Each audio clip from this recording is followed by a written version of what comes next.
So hi, my name is Carl Vickers, and I've been living in the Philippines for the last 7 years.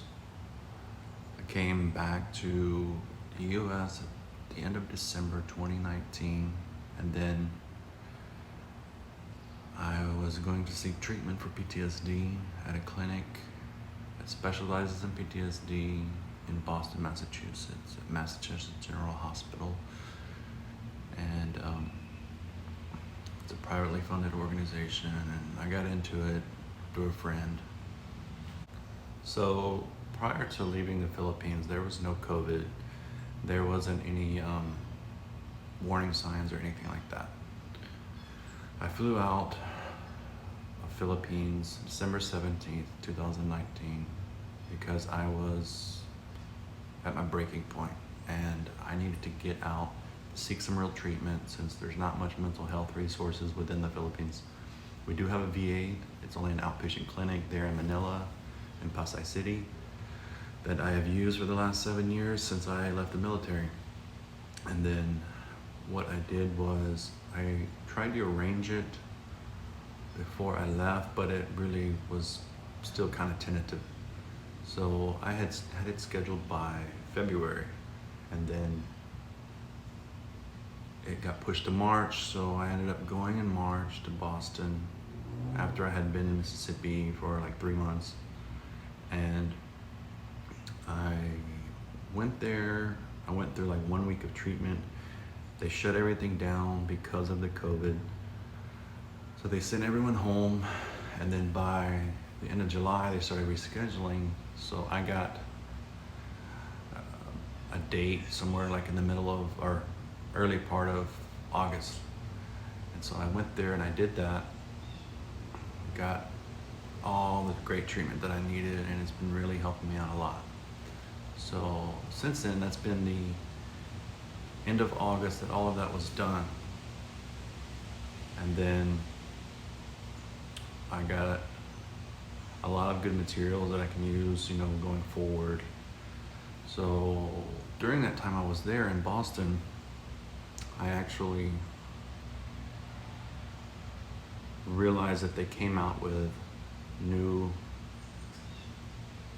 visa exceptions for people that are, foreign spouses of Filipinos, or they are foreign parents of Filipino minor children.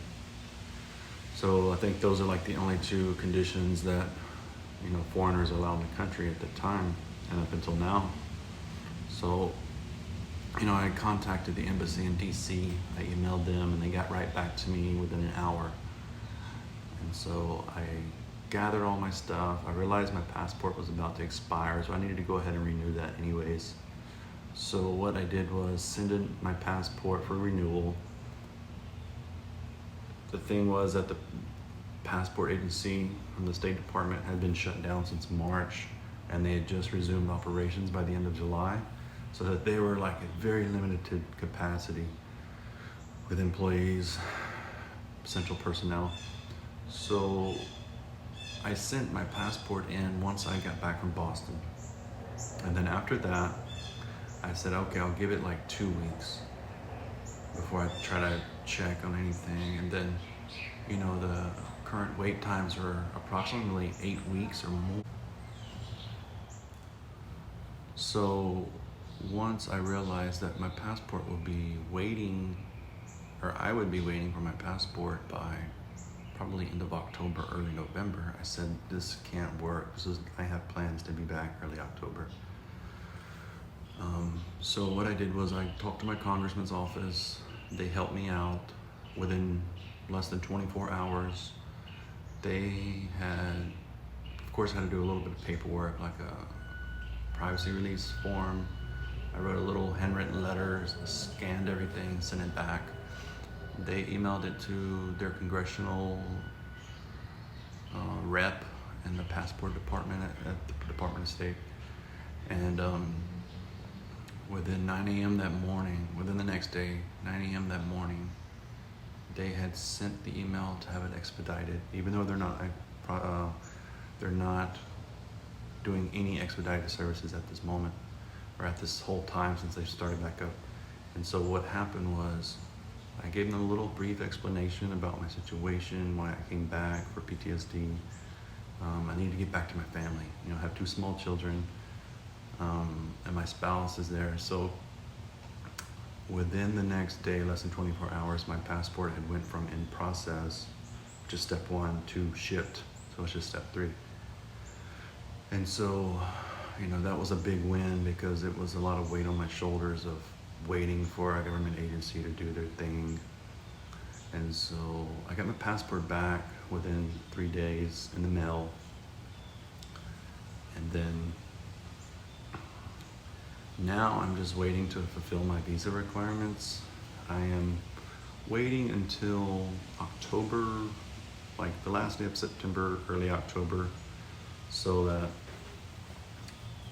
given a little more time for flights to open back up, I think there's more connecting flights in between here and Philippines, here in Jackson, Mississippi, or Flowood, Mississippi rather.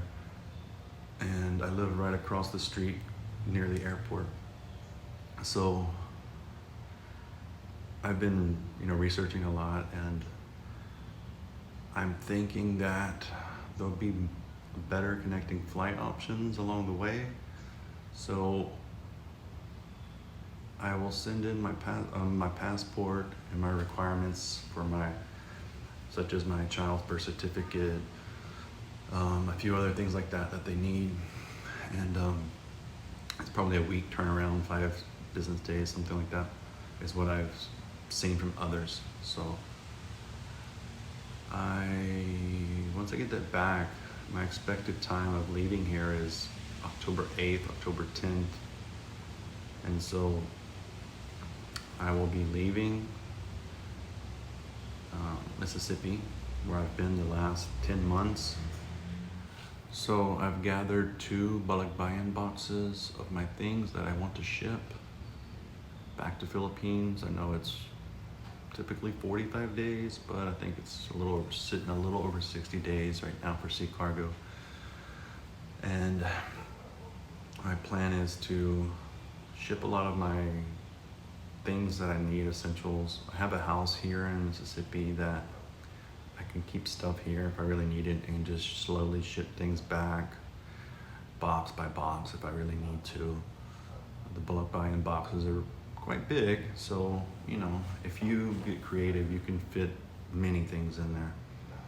And from here in Mississippi, it's about $120 per box. I remember years ago when I lived in Hawaii, this was probably almost 10 years ago, the rates of shipping were like $60, $65 a box. So I know being here in the middle part of the US, it's gonna be a different price. So, of course, you just have to pay it.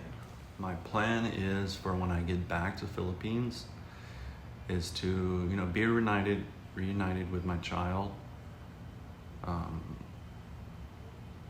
And then my spouse will be meeting me there at a place that we have set aside for us in Cebu. After I arrive at the airport, do my swab test. I do the minimum 2 days, or I know it's been quicker on average for the test results. It could be 12 hours, 24 hours. And then check out of there, and then go to the little rental house that we have set aside for my additional 2 weeks quarantine.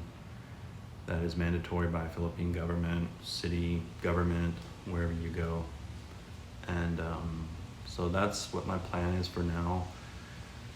This channel will continue to expand and become a little more dynamic as I am going back to Philippines. And in the Philippines right now, I still have 3 weeks until I get back there. So just doing all the pre-planning possible. That's my plan for now. So, I appreciate you guys watching. Like and subscribe.